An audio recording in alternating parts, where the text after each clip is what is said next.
యుద్ధం చేస్తున్నటువంటి America, Israel వారికి ప్రపంచవ్యాప్తంగా వ్యతిరేకత ఎంతో ఉన్నది.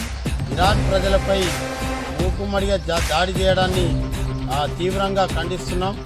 అరుణోదయ కమిటీ తరపు నుంచి పాట ద్వారా, మాట ద్వారా కానీ పెద్ద ఎత్తున ఆందోళన చేయడానికి మేము సిద్ధంగా ఉన్నాం. మేము తీవ్రంగా ఖండిస్తూనే ఉన్నాం.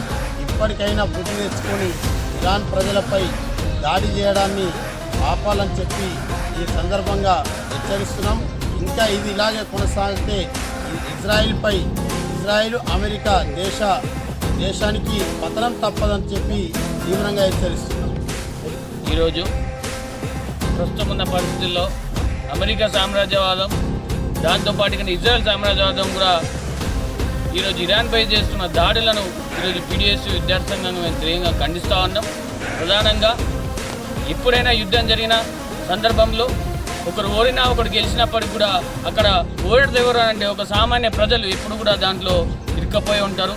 అటు ప్రాణ నష్టం కావచ్చు, లేకపోతే ఇటు ప్రకృతి నష్టం కావచ్చు, లేకపోతే అనావృష్టి, అతివృష్టి అన్నీ కూడా కారణాల వల్ల ఈరోజు అక్కడున్న విద్యార్థులు కావచ్చు, అక్కడున్న మధ్యతరగతి కుటుంబాలు కావచ్చు, లేకపోతే చిన్నపిల్లలు కూడా ఈరోజు తీవ్ర ఇబ్బందులకు గురవుతున్న పరిస్థితి కనబడుతోంది.